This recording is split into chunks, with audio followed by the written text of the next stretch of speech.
Hello children, myself Mehrar. I am Principal AA College, Barabanki. Today we shall discuss English grammar of class 10. Our topic is usage of have and do. This is the second part, Dear children, as you know, every sentence has two parts, subject and predicate. The part which names the person or thing which we are talking about is called the subject of the sentence. The subject may be a noun or a pronoun. A predicate is that part of sentence that tells us what the subject is doing or what the subject is. It includes the verb, object, and modifiers. Examples are John threw a stone. In this sentence, John is a subject because in the sentence we are talking about John. He is the agent, he is the doer. So he is the subject.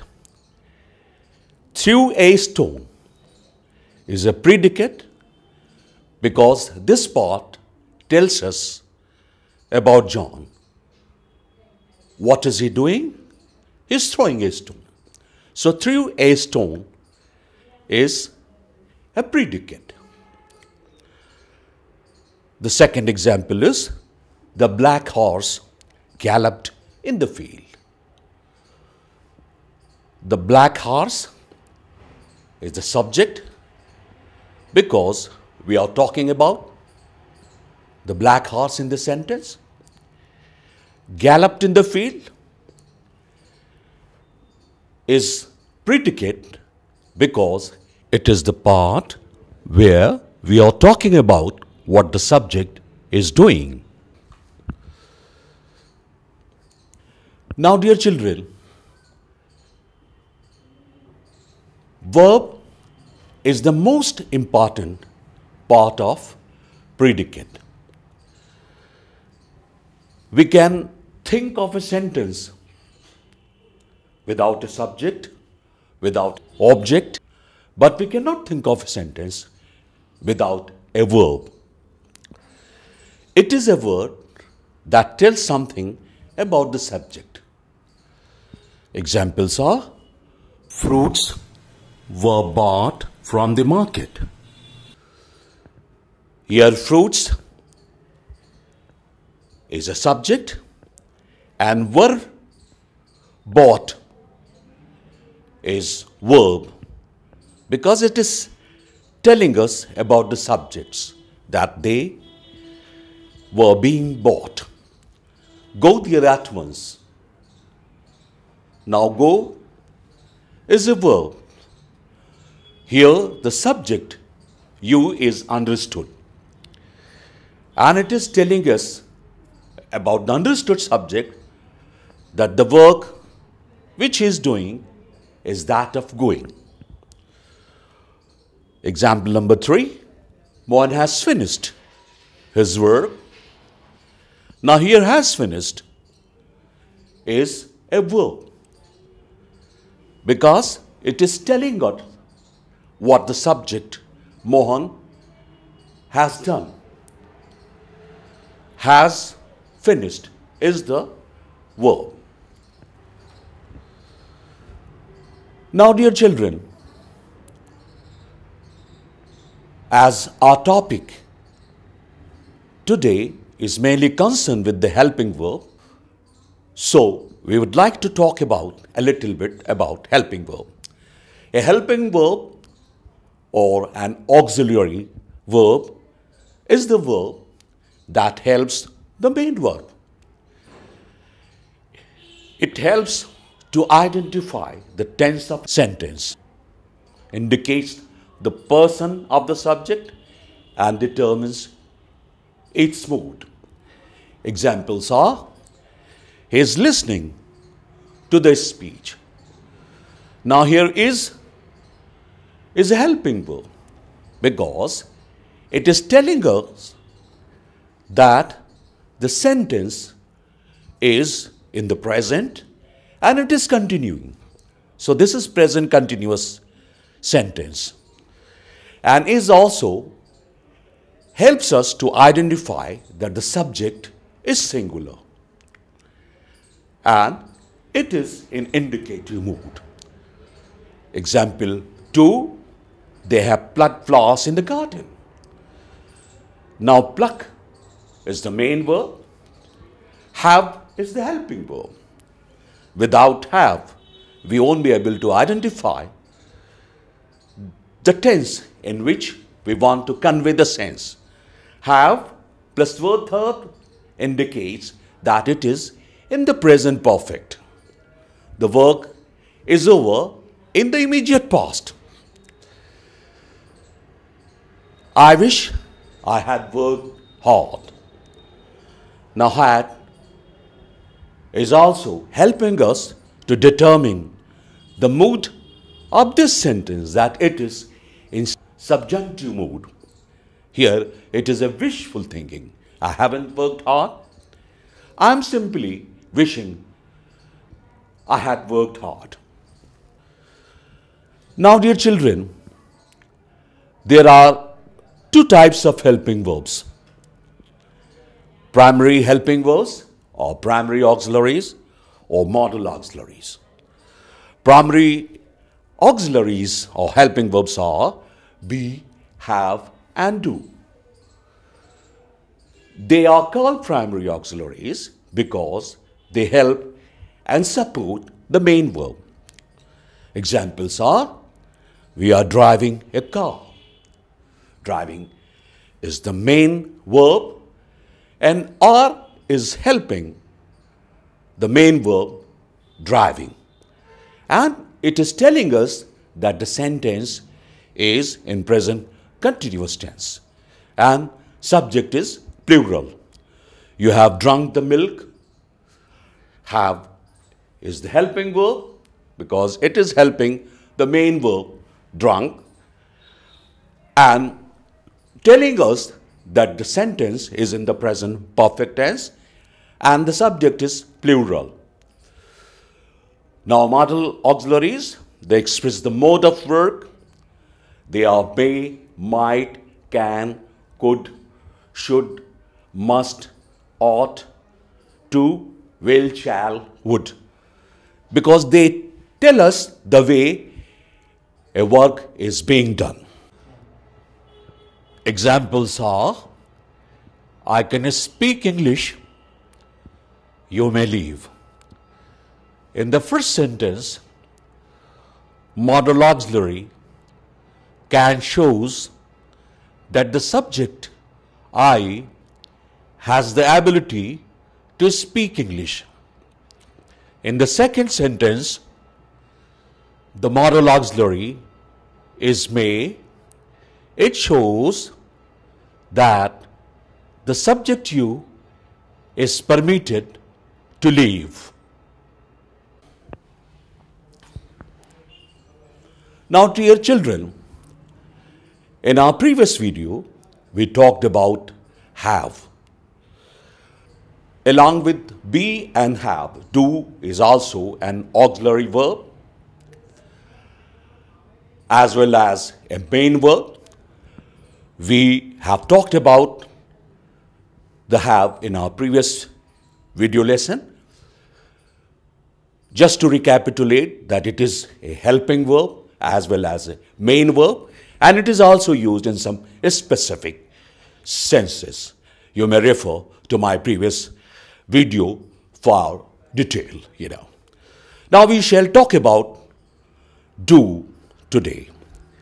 It is, as I told you, as an auxiliary verb and also a main verb, and it is also used in some very specific senses. Some examples, I do not work on Saturdays. Now, do not here is a helping verb, and it is helping us to determine the tense of the sentence. It is in present indefinite, negative, and the subject is plural. You have not done anything wrong. Now here, done has been used as a main verb. So first, we shall talk about do as an auxiliary verb, Now, do as an auxiliary verb is used both in the negative and interrogative in simple present or present indefinite tense. Dear children, there are just two tenses: present indefinite tense or simple present, past indefinite or past simple, where we do not have helping verb or auxiliary verb in the affirmative sentences. But the moment it becomes negative or interrogative, the helping verb comes in. So the first use of do is in the simple present. Examples are: he does not make a noise in the room. Does not is a helping verb, and it is helping the main verb make, and it tells us that it is in simple present and the subject is singular. What time do you get up? An interrogative. Do is a helping verb, and it is coming before the verb. It is coming before the subject, you. So inversion is taking place in case of interrogative sentence. It is WH type. We do not make fun of others. Do not is a helping verb. Make fun of is the main verb. It is simple present negative. Does she feed these chickens in the garden? Does is a helping verb. It is helping the main verb feed, and this is interrogative. So does is coming before the subject, which we call inversion in grammatical terms. Now the second usage of do as a helping verb is in the simple past. It is used in negative and interrogative sentence. It is not used in affirmative sentence. Examples are: they did not lunch with us yesterday. It is now did not helping us to identify that the process of lunching took place in the past and it was in the negative. Did the teacher like my AC? Once again, did is the helping verb, and it is an interrogative sentence, It is helping the verb like to make it interrogative, Yes or no type. When did it rain in the fields, Did is once again a helping verb. It is helping the main verb rain, and it is interrogative, WH type. So it is coming before the subject it, Now the third usage of do as a helping verb is that it is used as a question tag. Short question at the end of a statement. Examples are: you live in Mumbai, don't you? When the statement is positive, the question tag is negative, just as this is true of this sentence. But if the statement is negative, the question tag will be positive. Suppose the sentence had been, you do not live in Mumbai, then the question tag would be, do you? She worked here, didn't she? Because this is simple past, so the question tag, and positive statement, so the question tag is negative, didn't she? Mohan plays violin, doesn't he? Now, this is the statement is positive, simple present, so, and the subject is singular, then doesn't he? It has been used, you know. What happens in question tag? Helping verb, the first helping verb, and the subject is repeated, you know. Now, the fourth usage of do is to avoid repeating a full verb, you know. Examples are, he plays better than he did a year ago. Now, the exact sentence is, he plays better than he played, you know.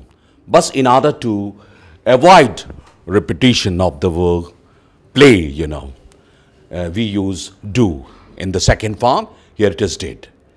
So he plays better than he did a year ago. She works harder than he does, you know. Now, the sentence is, she works harder than he works, you know. So here the comparison lies, you know. So in order to avoid the repetition of the main verb work, we make use of does, you know, in the same tense, you know, in the same number. Who won? I did. The sentence would have been, in fact, I won. But to avoid repetition, you know, of one, we make use of do in the second form, I did. You love peaches, a kind of fruit, you know. So do I. You know, I also love peaches, you know, it means. So love I, but instead of saying, you know, so love I, we say that so do I. Here emphasis is added, you know. I don't want to go back, neither does he. I don't want to go back, so neither he wants, you know. So instead of saying wants, you know, we don't want to repeat the sentence, the verb, you know. We say neither does he. So the fifth use of do as a helping verb is when no other auxiliary verb is present, to emphasize what you are saying. The boy does look tired. Now the simple statement is, the boy looks tired. But if we want to emphasize the thing of being tired, we have wants to emphasize the thing, then what happens? We make use of do in the same number and in the same tense, you know, because it is present definite tense and the subject is singular, we make use of does. So the boy does look tired. So does here is used to emphasize, you know. Do buy your books, you know. Now the sentence is imperative, subject you is understood. So in order to buy your books, that is a simple statement, do buy your books. Now here emphasis is added, you know. The peon did ring the bell. The peon rang the bell is the normal statement. But if we want to emphasize the whole thing, we say the peon did ring because it is past indefinite tense. So did use.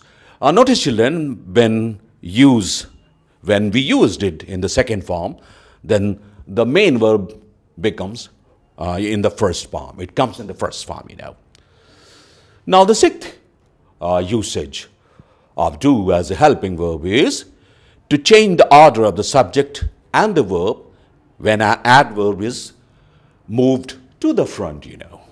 When we move adverb to the front, you know, then of course we change the order of the subject and then we make use of do.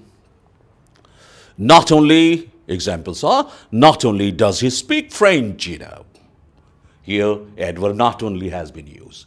So what we do, we take out the helping verb and we change the order of subject and we put it before the subject. Not only does he speak French, he is also good with the computers, you know. So here adverb is moved to the front and then what we do, we change the order of the sentence, the places of both subject and verb, inversion is taking place. At no time did the boy lose his self-control, At no time is an adverb phrase. We place it in the beginning because we want to emphasize it. So what do? That we take out the helping verb. Here's the helping verb, is did, and we put it before the subject. So at no time did the boy lose his self-control. Now third sentence is, certainly do they play chess daily. Once again, certainly has been emphasized, so we move it to the front of the sentence, and we also move the helping verb do, because in the simple present, we move the verb do before the subject, So certainly do they play chess daily. Now children, we are now moving on to the second usage of the do, and here it is a main verb, Now as a main verb, do is used as an ordinary verb when we do not say what the action is. When we don't want to specify what the action is, we make use of do instead of the original verb, Examples are, let us do something more interesting. We don't want to specify what we want to do. Perhaps we wanted to play, we wanted to run, we wanted to read, we wanted to have fun, so on and so forth. So we don't want to specify the action, so we use do. Let us do something more interesting. Can you guess what we did yesterday? Once again, we don't want to specify the action, so we use did. Can you guess what we did yesterday? Now the second usage of do as a main verb is that it is used in the sense of carrying out or completing. Examples are, have you done your homework? Now here it is used in the sense of completion, Have you done your homework, That means, have you completed your homework? We did the job in less than an hour. Once again, it has been used in the sense of carrying out. So we carried out the job in less than an hour. So instead of saying that we carried out the job in less than an hour, we prefer saying we did the job in less than an hour, Now, dear children, the third usage of do as a main verb is that do can replace another verb in the context of a task or a service, When we are talking of a task or a service, of course, it can replace another verb.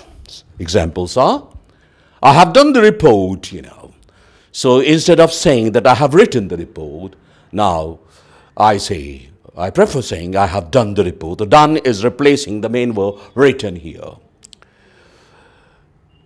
Second example is, the cafe does Sunday lunches, typical British expression, The cafe does, that means cafe serves Sunday lunches.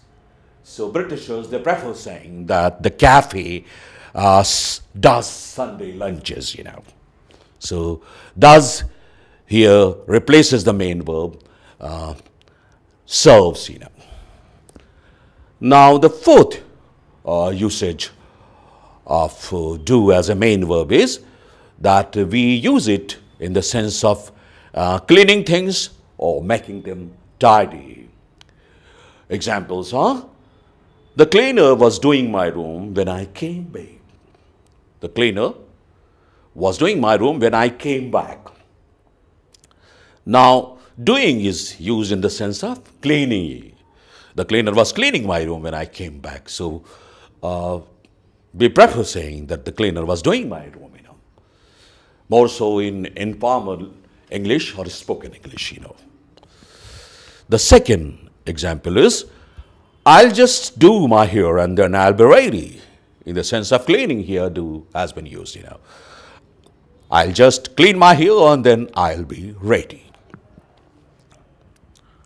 Now the fifth usage of do as a main verb is that it is used with will or won't to talk about things being enough or acceptable. Examples are, what size bag do you need? A small one will do, What does do mean here? That it will be sufficient, it will be enough here. So instead of saying that enough or acceptable, we prefer saying that a small one will do, The second example is, the box will do fine as a table, So here the do has been used, that the box will be sufficient, it will be enough, it will be fine as a table, Now the sixth usage of do as a main verb is that it is used to produce or make something, in the sense of producing or making something, Examples are, I have done a painting, a drawing, or a sketch, So here in the sense of produce, in the sense of making something.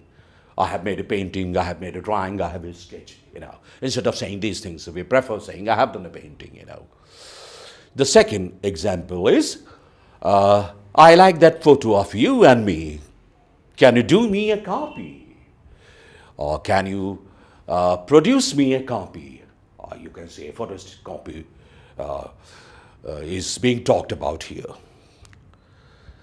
Now the seventh usage of do as a main verb is that we use it when we talk about studying a subject, In the sense of study it is used. What did you do at the university? It simply means, what did you study at the university, I did economics. I studied economics. So did and do both have been used in these two examples, in the sense of studying, dear children. Now, the eighth usage of do as a main verb is, we make use of it in the sense of finishing, Examples are, sit there and wait till I have done, till I have finished, Sit there and wait till I have finished. So instead of saying that till I have finished, we prefer saying that sit there and wait till I have done. Do your homework as early as possible. That means finish your homework as early as possible.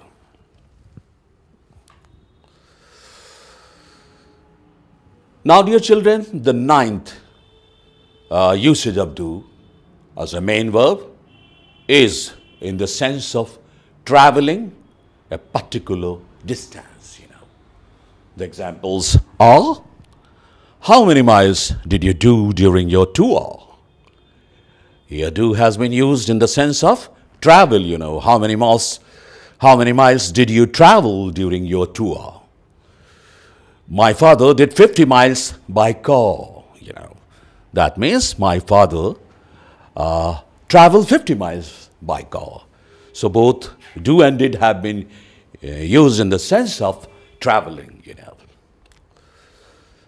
Now the 10th usage of do as a main verb, dear children, is in the sense of spending time, Examples are, he did 6 years in prison for armed robbery, That means he spent 6 years in prison for armed robbery, The man has done 2 years at Japan. That means man has spent 2 years at Japan, So did and done, they are used in the sense of spending time, dear children. Now, the 11th usage of do as a main verb is in the sense of punishment, Examples are, she got done for speeding. That means she got punished for speeding. The boy was done for stealing a pen, That means the boy was punished for stealing a pen, So done, they are used here in the sense of punishment, dear children. So first home assignment for you, that you should frame 10 sentences where you are going to show the use of to, in different senses, or you can make even more, Now fill in the blanks. The second assignment is fill in the blanks with the suitable words given within brackets. Hope children, you have enjoyed today's video lesson. Hopes to see you soon in my next video lesson. Until then, have a nice time. Thank you.